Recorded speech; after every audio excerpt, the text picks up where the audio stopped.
नमस्कार, स्वागत है आपको कमोडिटी राउंडअप में। आपके साथ मैं हूं नेहान। शो की शुरुआत करते हैं इस वक्त की सुर्खियों के। और आज कमोडिटी मार्केट्स पर बात करने के लिए हमारे साथ जुड़ रहे हैं जियोजित कॉमट्रेड के विरल शाह। विरल, बहुत स्वागत है आपका हमारे शो में। लेकिन आगे बढ़ने से पहले देख लेते कि आज किन कमोडिटीज में सबसे ज्यादा एक्शन दिख रहा है और अब तक की हॉट कमोडिटीज कौन सी हैं।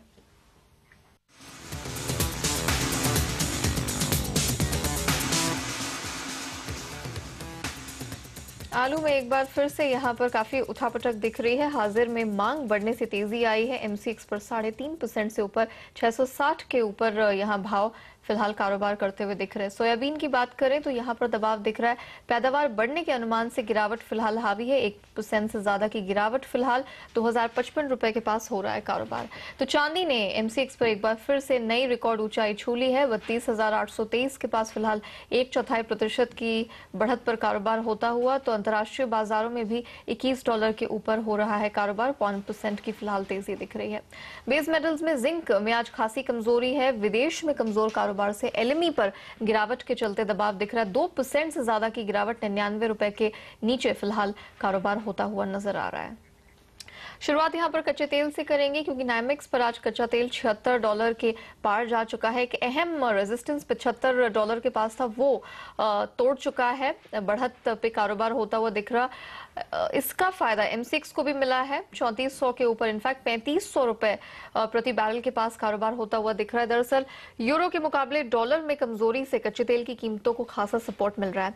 वीरल, काफी समय से एक सीमित दायरे का कारोबार होता हुआ देखा, लेकिन अगर इस हफ्ते की शुरुआत देखी जाए $75 के ऊपर हुई है। 3500 के पास फिलहाल एमसीएक्स भी ट्रेड कर रहा है। तो क्या अब यहां से वापस एक तेजी आती हुई दिख रही है या अभी करेक्शन या एक रेंज बाउंड ट्रेड बाकी है अब भी? नया हमें यहाँ से तेज़ी दिख रही है कच्चे तेल के अंदर। जो करेक्शन हम लोग ने लास्ट वीक देखा था, वो जैसे कॉन्ट्रैक्ट एक्सपायर होता है नाइमेक्स के ऊपर, तो वो तकरीबन जो नया कॉन्ट्रैक्ट है वो 3400 के लेवल्स तक भी पहुँच चुका था और वहाँ से हमको काफ़ी बढ़त दिखने को मिली है। हमारा रिकमेंडेशन है कि आप कच्चे तेल में यहाँ पे भी बाय कर सकते हैं। टारगेट हमारा रहेगा 3535 और 3560 रुपये एमसीएक्स में। और क्या इस पूरे हफ्ते ये तेजी बरकरार रहेगी या ये सिर्फ आज के लिए आपको तेजी दिखाई दे रही है? हमारे हिसाब से ये पूरे हफ्ते ये तेज़ी बरकरार रहेगी। जैसे आप देख सकते हैं कि ग्लोबल इक्विटीज़ काफ़ी अच्छे लेवल्स पे क्लोज हुए थे फ्राइडे को और यहाँ पे भी सेंसेक्स में अच्छी मुनाफा का दौर जारी दिख रहा है। तो हमें लगता है कि उसका बेनिफिट कच्चे तेल को और प्राइजेस अच्छे रहेंगे।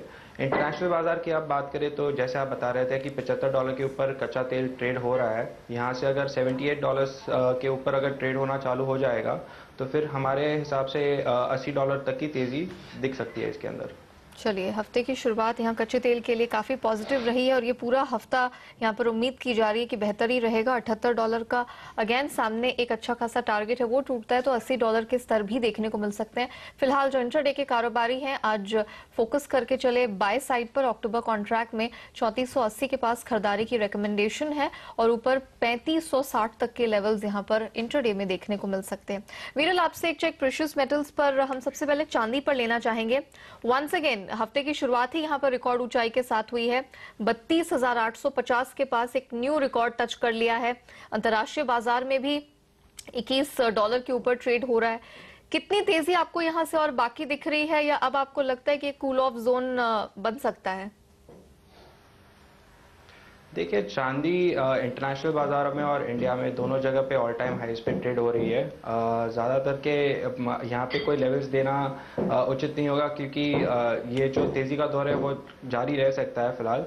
हमारे अनुमान से अगर आप 32,800 के ऊपर चांदी खरीदते हैं इंट्राडे बेसिस पे तो आपको 33,200 का टारगेट मिल सकता है। और चांदी के अंदर फिलहाल सेल साइड कोई रिकमेंडेशन है नहीं हमारे वहाँ पे। हमें लगता है कि $21.35 $21 के ऊपर जैसे चांदी ने ट्रेड किया है तो चांदी में बाइंग का दौर जारी रहेगा फिलहाल।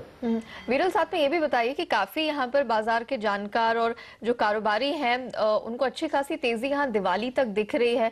34-35 हजार के लेवल्स की बात हो रही है। क्या आप भी सहमत है? आपको लगता है कि इतनी तेजी और बाकी है चांदी में दिवाली तक?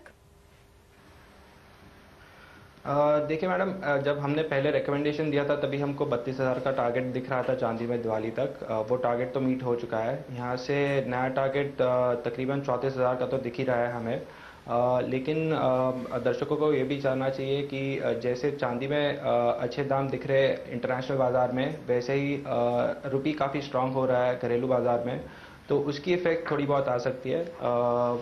अगर ये लेवल्स पे अगर आप ट्रेड करना चाहते हैं तो थोड़ा बहुत स्टॉप लॉस के साथ ही ट्रेड कीजिए, क्योंकि अगर मार्केट रिवर्स होता है तो फिर इसमें प्रॉफिट बुकिंग का अनुमान आ सकता है। चलिए, एक कॉशन नोट यहाँ पर आप सभी लोगों के लिए जो अभी भी यहाँ पर तेजी देख रहे, खरीदने की सोच रहे हैं, खरीदिए। डेफिनेटली आप एंट्री ले सकते हैं, लेकिन स्टॉप लॉसेस को यहाँ पर मेंटेन करके चलना बहुत जरूरी है। सोने में आपका कैसा ध्यान बन रहा है विरल?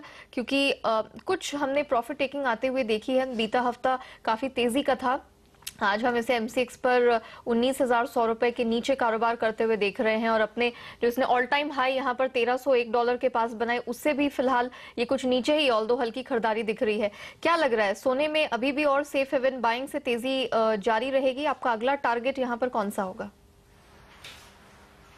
देखिए, सोने में हमारा टारगेट है कि नई तेजी दिखने से पहले एक बार सोना थोड़ा बहुत रिट्रेस होगा। 1280 का अनुमान है इंटरनेशनल बाजार में। यहाँ पे हम 18,900 के करीब के लेवल्स देख सकते हैं सोने के अंदर। हमारा रिकमेंडेशन दर्शकों को यही है कि आप 19,070 के नीचे सोना बेच के चल सकते हैं, और टारगेट यहाँ पे 18,900 का रहेगा।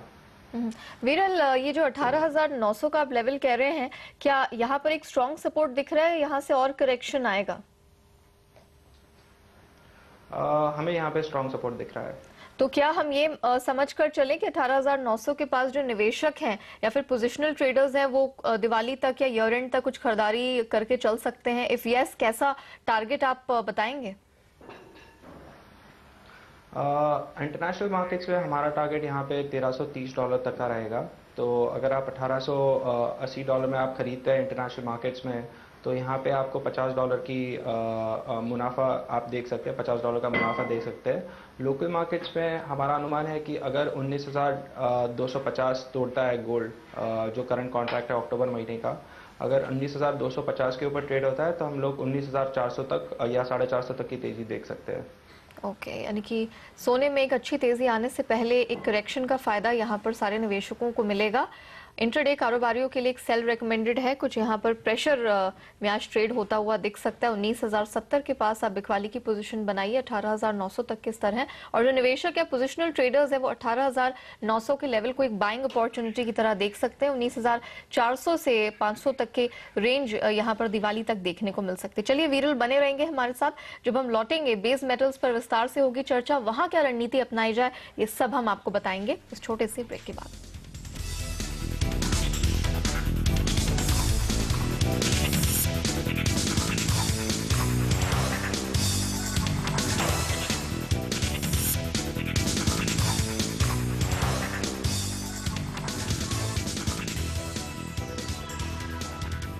Welcome back. अब चर्चा आगे बढ़ाते बेस मेटल्स की तरफ, जहां आज कुछ कमजोर कारोबार होता हुआ दिख रहा है। एलएमई पर बेस मेटल्स में जो गिरावट आई है, उसी का असर घरेलू कारोबार पर देखने को मिल रहा है।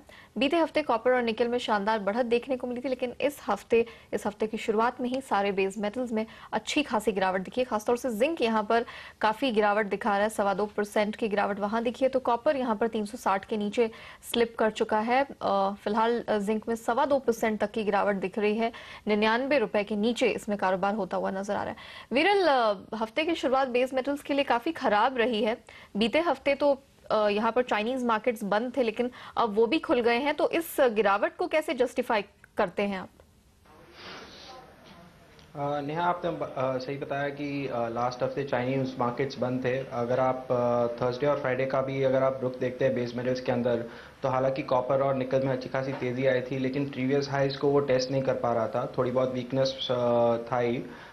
हमें भी वही लग रहा था कि बेस मेटल्स के अंदर थोड़ी बहुत मुनाफा वसूली आ सकती है, थोड़ा बहुत डाउन टर्न आ सकता है इसके अंदर। और आज सुबह काफ़ी गिरावट आ चुकी है। एलएमई के खुलने से पहले ही 1 या 1.5% की मुनाफा वसूली हो गई है सब बेस मेटल्स के अंदर। तो ये थोड़ा चाइनीज़ मार्केट्स खुलते ही ये थोड़ा मंदी का रुख लग रहा है फिलहाल। और ये गिरावट बस आप आज भर जारी देख रहे हैं या ओवरऑल अभी भी आपको लगता है कि कुछ कमजोरी या कुछ नेगेटिव क्यूज बाकी हैं मार्केट्स में बेस मेटल्स के लिए? थोड़े और नेगेटिव स्क्यूज आ सकते हैं बेस मेटल्स के अंदर। जिंक का हालांकि हमारा जो इंट्राडे टारगेट है वो फिलहाल आई थिंक स्क्रीन पे आ चुका है, तो जिंक में काफ़ी ज़्यादा गिरावट हो चुकी है। निकल हमें लगता है कि निकल और लेड थोड़े और वीक हो सकते हैं। अगर आप देखेंगे तो पूरे जो लास्ट एक हफ्ते की जो तेज़ी दिख रही है उसका 50% रिट्रेसमेंट शायद आ सकता है ये पूरे हफ्ते।